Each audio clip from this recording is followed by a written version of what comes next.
હરે કૃષ્ણ. આપણે માધવ ચેનલમાં તમારા બધાનું સ્વાગત છે. આપણે વાંચી રહ્યા છીએ પુરુષોત્તમ ભગવાનની કથા. પણ આજે છે 11 યાની કે એકાદશી. અધિક માસમાં એટલે 3 વર્ષે આ 11 આવે છે. તો ખૂબ એનું મહત્ત્વ છે અને ખૂબ એનું મહત્ત્વ એટલે અતિશય મહત્ત્વ છે. એટલે કોઈ દિવસ 11 કરતા હોય કે ના કરતા હોય, પણ આ મહિના અધિક માસની 11 કરવી બહુ સારી છે. એનું ફળ બી બહુ જ મહાન છે. તો આપણે પહેલાં વાંચીશું આ અધિક માસના 11 યાની કે પદ્મિની એકાદશીની અધિક માસ સુદ 11ની વાર્તા. અર્જુને કહ્યું, હે ભગવાન, આપ અધિક માસની શુક્લ પક્ષની એકાદશી વિશે અને એના મહત્વ વિશે ઉપદેશ આપો. શ્રી કૃષ્ણ બોલ્યા, હે પાર્થ, અધિક માસની શુક્લ પક્ષની એકાદશી અને પુણ્યને આપનારી છે. એનું નામ પદ્મિની છે. આ એકાદશીના વ્રતથી મનુષ્ય વિષ્ણુ લોકમાં જાય છે. અનેક પાપોનો નષ્ટ કરનારી અને આના ફળ અને ગુણને ધ્યાનપૂર્વક સાંભળ. દસમના દિવસે વ્રત કરવું જોઈએ. એકાદશીના દિને પ્રાતઃ કર્મોથી નિવૃત્ત થઈને પુણ્ય ક્ષેત્રમાં સ્નાન કરવા ચાલ્યા જવું જોઈએ. એ સમય છાણ, માટી, તલ, કુશ તથા આમળાના ચૂર્ણથી વિધિપૂર્વક સ્નાન કરવું જોઈએ. સ્નાન કરતાં પહેલાં શરીરને માટી લગાવી પ્રાર્થના કરવી જોઈએ. એ પછી વરુણ મંત્ર જપીને પવિત્ર તીર્થમાં ન જઈ શકાય તો એનું સ્મરણ કરીને કોઈ તળાવમાં સ્નાન કરવું જોઈએ. સ્નાન કર્યા પછી સ્વચ્છ અને પવિત્ર વસ્ત્ર ધારણ કરવા જોઈએ. સંધ્યા દર્પણ કરીને મંદિરમાં જઈને ધૂપ, દીપ, નૈવેદ્ય વગેરે ભગવાનની પૂજા કરવી જોઈએ. ત્યાર પછી ભગવાન સમક્ષ ભજન, કીર્તન વગેરે કરવું. આ ઉપવાસ નિરાહાર કરવો જોઈએ.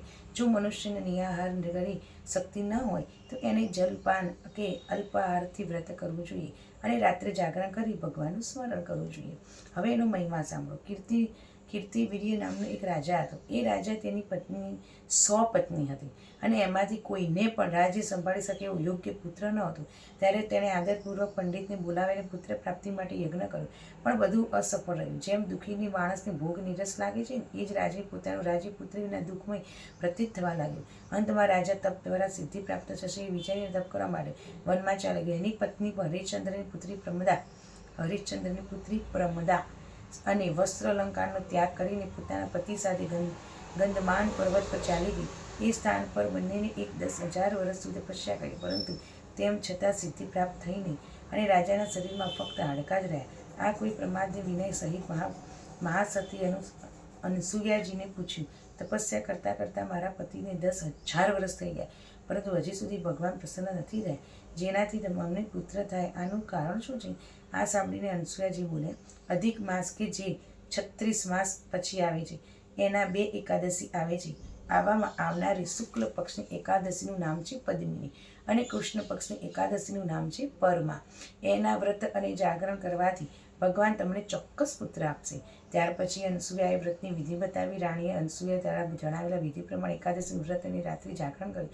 આમ કરવાથી શ્રી વિષ્ણુ એના પર ઘણા પ્રસન્ન થયા અને વરદાન માંગવા માટે કહ્યું. રાણીએ કહ્યું, આપ મને પુત્ર પ્રાપ્તિનું વરદાન આપો. વરદાનનું વચન સાંભળી શ્રી વિષ્ણુ બોલ્યા, હે પ્રમદે, અધિક માસ અને ઘણો જ પ્રિય છે, મને ખૂબ ખૂબ પ્રિય છે. એમાં પણ એકાદશી, એ તો મને સૌથી વધારે પ્રિય છે. આવા એકાદશીનું વ્રત અને રાત્રિ જાગરણથી વિધિપૂર્વક કર્યું છે. આથી હું તારા ઉપર અત્યંત પ્રસન્ન છું. આમ કહી શ્રી વિષ્ણુએ રાજાને કહ્યું, હે રાજેન્દ્ર, તમે પોતાની ઈચ્છા અનુસાર વરદાન માંગો, કારણ કે તમારી પત્નીએ મને પ્રસન્ન કર્યા છે.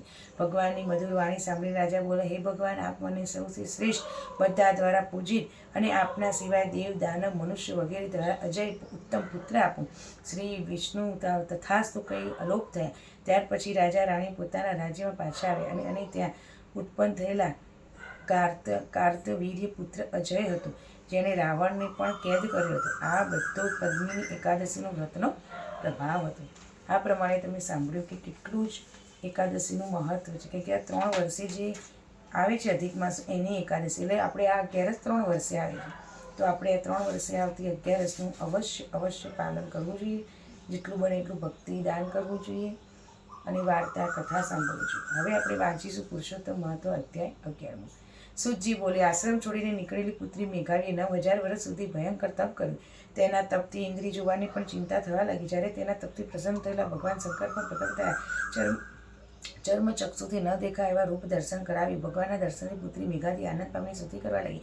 તેથી સ્તુતિથી પ્રસન્ન થયેલા ભગવાન શંકરે કહ્યું, હે મહાભાગ્યશાળી, તું તારા પર હું પ્રસન્ન છું. તારા મનમાં શું છે? હોય તે તું માંગ. ત્યારે કુમારિકા બોલી, હે દીન દયા, જો તમે મારા પર પ્રસન્ન થયા હોય તો મને પતિ આપો. હું પતિને વારંવાર માગું છું અને પતિ આપો. બોલીને ચૂપ રહી ગઈ. ત્યારે મહાદેવે કહ્યું, તે 5 વાર પતિ માંગ્યો. તેને સુરા, ધર્મનું જાણનાર, સજ્જન, સત્યવાદી, ગ્રહણ કરનાર, પોતાના ગુણોથી પ્રસિદ્ધ, જીતેન્દ્ર એવા 5 પતિઓ તને રાજવી મળશે. તો ભગવાન આ શબ્દ સાંભળી દુઃખી થઈ ગઈ. કુમારિકા બોલી, સ્ત્રી તો એક જ પતિ હોય, 5 પતિ ક્યારથી સાંભળ્યા નથી. પણ તે આ ભવમાં નહીં, પણ હવે પછીના ભવમાં મળશે. તું અયોની ઉત્પન્ન થશે. તે મારા અંશ વાવતર દુર્વાસા તેમજ પુરુષોત્તમ માસનું અપમાન કર્યું છે. તેથી તને 5 પતિ તો થશે, પણ બધા દેવતાઓ પણ પુરુષોત્તમ માસનું સેવન કરીએ છીએ, તેથી તેની નિંદા કરી છે, માટે તેનું ફળ તારે ભોગવવું જ પડશે. અહીં ભગવાન શંકર અત્યધામ થઈ ગયા. સાથે જ મેઘાવતી પુત્રીના મનમાં એક વિચાર આવવા લાગ્યો. શ્રી બ્રહ્મ નારદી પુરાણમાં શ્રી વરદાન નામનો 11મો અધ્યાય સંપૂર્ણ. આપણે અધ્યાય સંપૂર્ણ કરે. આ બધા દ્રૌપદીના આગલા જન્મની વાર્તા હતી. હવે આપણે વાંચીશું વાર્તા કે તમે ગયા જન્મના કર્મો આપણે આ જન્મમાં ભોગવીએ છીએ. એટલે કોઈના ઉપર દ્વેષ ભાવ કે કહેવું નહીં કે આના લીધે મારું ખરાબ થયું, આના લીધે મારું સારું થયું. જે કંઈ થાય છે તે આપણા કર્મોના આધીન જ થાય છે. ભગવાન તો સમુદ્રથી પણ મોટા છે. હવે સમુદ્ર આગળ જઈને તમે એક લોટો લઈને ઉભા રહો કે મને એક લોટો જળ આપો, તે બુદ્ધિમાંથી કહેવાય છે કે અબુદ્ધિ?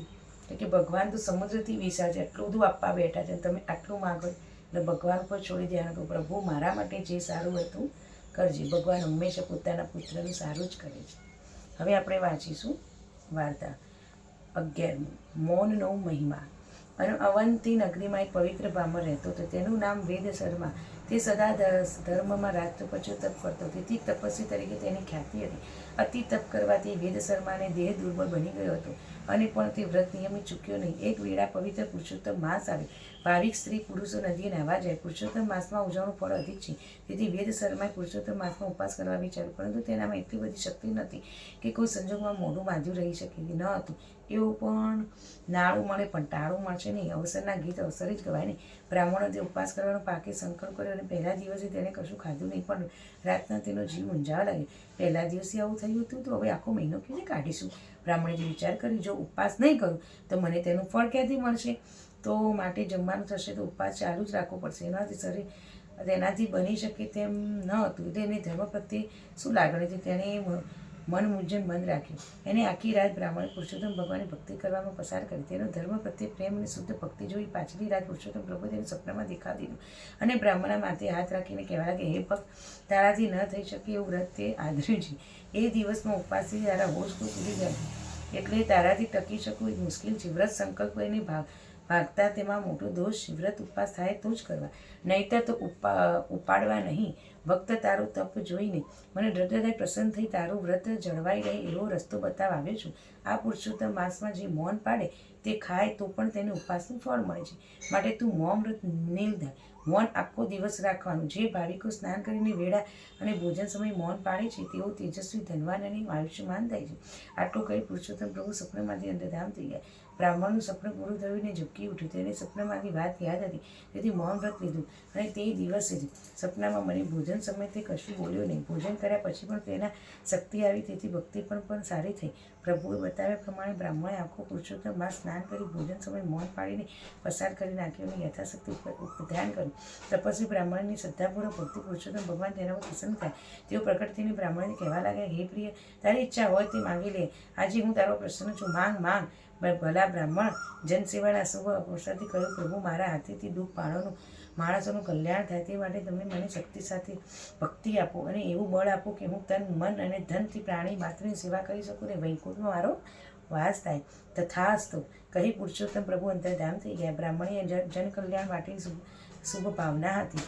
તે જનસેવા અને પ્રભુ સેવા એમ તે માનતો હતો. જેને જેવી ભાવના હતી એવું ફળ મળીને જ રહે છે. મૌન વ્રતનો મહિમા અપાર છે. દિવસમાં અમુક સમય મૌન પાડવું જોઈએ. ન બની શકે તો આંતરે દિવસે અમુક સમય મૌન પાડવું જોઈએ અને તે પણ ન બને એટલા બધા ઓપ્શન ભગવાને આપણને આપે તો અઠવાડિયામાં એક દિવસ નક્કી કરીને તે દિવસે મૌન પાડવું જોઈએ. આખો દિવસ ન બને તો અમુક સમય મૌન પાડવું, પણ ન બને તો જમતી વખતે તો મૌન પાડવું જોઈએ. તેથી અનેક પ્રકારના લાભ થાય છે. ફળની આશા રાખ્યા વગર કરવામાં આવેલું કોઈ પણ વ્રતનું ફળ મળીને જ રહે છે. દિવસે દિવસે બ્રાહ્મણની ચડતી કળા થવા માંડી. તેની આગળ ધન અને ધાન્યના ડગલા ખડકવા લાગ્યા અને મળેલા દ્રવ્યો તેને સદુપયોગ કરવા માંડ્યો. ઠેર ઠેર અન્ન ક્ષેત્ર ખોલ્યા, જળાશયો ખોદાયા, ધર્મશાળાઓ બનાવડાવી, વાવ કૂવા ખોદાવ્યા અને આમ જનહિતાર્થ લક્ષ્મી પરાણ માંડી આથી લોકોને આશીર્વાદ આપ્યા. અને અંત સમય તેને વૈકુંઠમાં લઈ ગયા અને એ ભવ્ય વિમાન બ્રાહ્મણ તેના બેઠો અને દેવોને પુષ્પવૃષ્ટિ કરીને વધાર્યો. આજે જ મહિમા વૈકુંઠ તરફ જવા વિમાન વિહાર કરવા લાગ્યું. ન બોલે એના ગુણ, ન બોલે બગડી જાય, મૌન તળો મહિમા ગણું પ્રભુ પ્રસન્ન થાય.